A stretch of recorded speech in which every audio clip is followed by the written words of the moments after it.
Hello, we're back. There is so much happening here at this FRSA show in Orlando. We are on the soundstage. My name is Heidi Ellsworth, and I am here with Trent Cotney. We got him out in the hallway. I actually went and tracked you down and said, come and visit with us. Trent, how are things? Doing great. I tell you, this is a fantastic show. I've never seen this many people here. It's amazing. I know. It's huge, isn't it? I don't think I've ever seen the show floor that big. Yeah. Oh, no. It's packed. I mean, you can barely move in there. Yeah. It's amazing. It is so good. So, Trent, I know almost everybody knows you, but just introduce yourself and then tell everybody, because I'm not sure everybody knows about Adams and Reese. Sure. So I'm Trent Cotney. I am a partner at Adams and Reese. We had our own firm, and then we ended up merging with Adams and Reese back in 2022. Obviously, we focus on everything related to roofing and construction. Yeah. And we've got a booth here. So if anybody's listening, come on, stop by and say hi. I love it. And you're speaking? Yeah, I spoke a couple times yesterday, and I'm speaking again tomorrow morning. Okay. Yep. Wow. Okay, so you know Florida better than anybody. What's happening in Florida? I mean, we've been having a lot of really good conversations. There's a lot of stuff happening. Yeah, so biggest news, one of the questions I'm getting constantly deals with the new E-Verify law in the state of Florida. So that just went into effect July 1, and what that says is that if you've got 25 or more employees, any new employees that you hire, you've got to put them through E-Verify. Right. So there's a big issue there because everyone wants to, have a skilled labor, have a great workforce, be able to hire legal workers.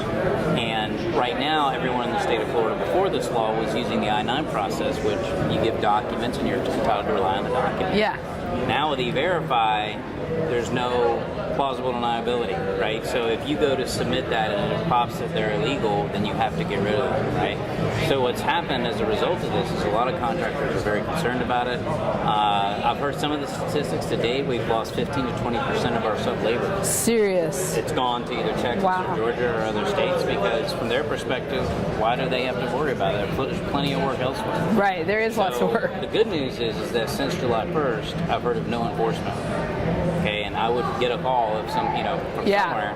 It was being enforced. So what I'm hoping is that this is just a law for political reasons, that you don't see a lot of enforcement on it, but it's hard telling. Yeah. Yeah. Well, and you said something that's interesting that I didn't catch before, but you're saying it's for new hires? It's new hires only. So if you have existing hires, they are grandfathered in. Okay. And there are certain ways I get asked all the time, well, Trent, how do we deal with this? Is there ways around this, right? And all I can say is comply legally, but one of the things that you can do is look to how do you minimize your W-2 workforce. So, for example, if you've got home office staff, marketing, customer service, other things, you can potentially put them in a separate business that would reduce the numbers down to 25. That's true, yeah. So there are certain things like that, certain techniques and tactics that you can do that are better than others, but it's, on paper, it's an issue. Yeah. And we've been hearing it's an issue. Oh, yeah. We've been hearing it. The other issue we've been hearing a lot about is the insurance. Absolutely. Constant state of flux here in the state of Florida, and part of it is because our homeowner insurance rates are so high. Mine doubled this year. Oh, man. So, a lot of change there. Obviously, they have enacted a series of laws that really tries to clamp down on advertising, on what you can say and what you can't say, on door knockers, things like that. Okay. They pretty much got rid of assignment of benefits. They got rid of the ability to get attorney's fees if you're going after insurance companies for this kind of stuff, unless it's bad faith. Yeah. Really clamping down on a bunch of different things. We've got a course tomorrow that two of our lawyers, Trey Batcher and Steve McCummon, are doing for an hour on this subject. Really? I attended that same course today. Yeah. Probably had 120 people in there. Because everybody needs to know what to do and how to be legal. It's very complex. There were at least 3 or 4 special sessions that occurred, enacted whole new laws over a period of a year. So contractors' heads are spinning. Our heads are spinning. Yeah. And you have a lot of attorneys. Yeah.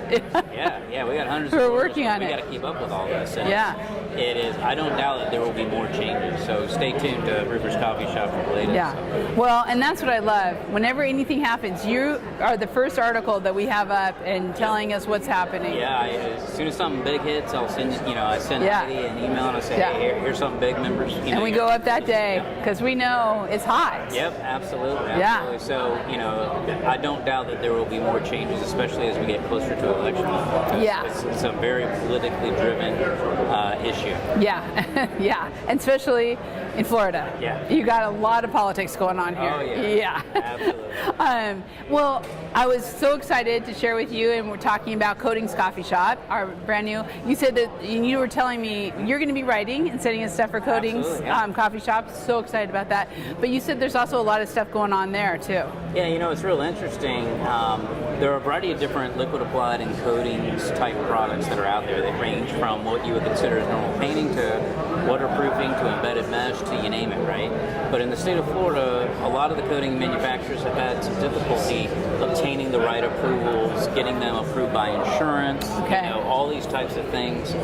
Everything from obtaining Miami-Dade approval to again getting the insurance companies to sign off on it as a repair rather than just a maintenance problem. Yeah. So navigating that is very complex, and that's what I probably get 3 or 4 emails from manufacturers a month just on that issue. Really? Wow. But obviously a great way to lengthen the life of your roof, to maintain your roof. A lot of the coatings products that I've seen come out, the technology is constantly evolving. Yeah. And I really think that from a labor standpoint, you're going to see a lot of benefits in using coatings, because I think you're going to see a lot of automation and application. Yeah. And I think it's going to reduce it as opposed to what you would normally see in a manual labor type roof system. Yeah. Well, and you and I so involved with RT3 and all the technology stuff there, we see that is going to change how product is installed. Absolutely. It's just a matter of time. Oh, yeah. And we know it's coming. Yep. Yeah. What are some of the things, what are some of the other bigger issues across the country, or just some of the things that people should be aware of that you're hearing about? Because you really do have your finger on the pulse. Everyone's calling when there's a problem. Well, what was really interesting to me is the 2 recent Supreme Court cases. I mean, there were more, but the 2 that really caught my attention there was one where a student group was challenging Harvard for its affirmative action policy. Yes. And the court in that case struck down what Harvard was doing, saying that they were simply checking a box. So it's important for any of our listeners that have DEI policies that you can't just simply check the box. You have to look at the totality of the circumstances. Right, okay. And Chief Justice Roberts, in that opinion, one of the things that he said was, if someone has hardships, you can look at that, okay, but you can't simply make an employment decision, a decision based on race or gender or whatever it might be. You need to take everything into consideration. So, for our listeners, limited to Harvard admission, but there are already groups looking to challenge private corporations, hospitals, law firms, everybody for those types of policies.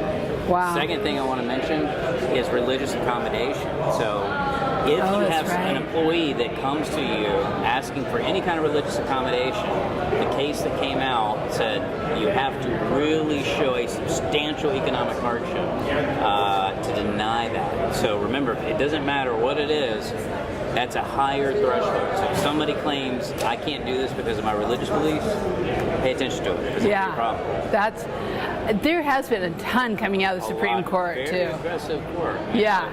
It's a little bit politicized, so it's interesting to see some of the opinions that are coming out. Yeah, it's really interesting. And then how it trickles down into our businesses, right? Absolutely. I mean, I know we're watching it all the time, and it's a big deal. Real world application, it affects everything. Yeah. Well, Trent, thank you. I am you always have the best information. I love it. Yeah, this is great. I consider you a friend, and I'm glad to be able to spend time with you. Always. It's so good, and we're so glad. Welcome to the Coatings Coffee Shop. You already have things on Metal Coffee Shop, but of course you're all over Roofers Coffee Shop. So get more information. Just go to any of the coffee shops. Go to the Adams and Reese directory, and just type in Trent Cotney and you will see amazing articles. So thank you for all you do and everything you give us. Thanks a lot. So thank you. And thank you, everybody. We're going to keep coming back. Kieran's going to be here in just a little bit, and we have more interviews coming your way.